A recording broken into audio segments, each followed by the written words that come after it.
Достар, картошка фрей турайтын осындай аппараттың үлкенін көрдіңіздер ғой, Ол біраз қымбаттау болады, және ол енді бизнеспен айналысуға соны алсаңыздар болады.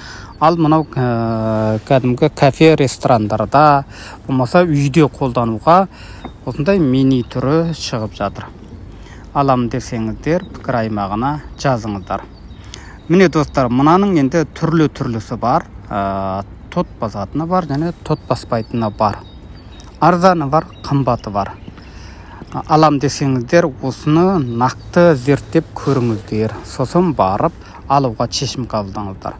Құрметті достар, міне осы сияқты хит видеоларды мен күнделікті Қытайдың тиктогынан көріп отырамын. Қытайдың тиктогынан алып өзімнің парақшама салып 253 мың оқырман жинадым. Сіздерде солай істегілеріңіз келсе, оқырман жинағыларыңыз келсе, хит тауарды алдымен көріп, алдымен алып сатқыларыңыз келсе, онда Қытайдың тиктогын үйреніп алыңыз.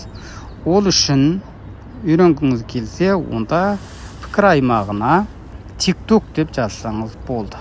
Біз сіздерге өзіміз хабарласатын боламыз. Құрметті достар, сау болыңыздар, аман болыңыздар.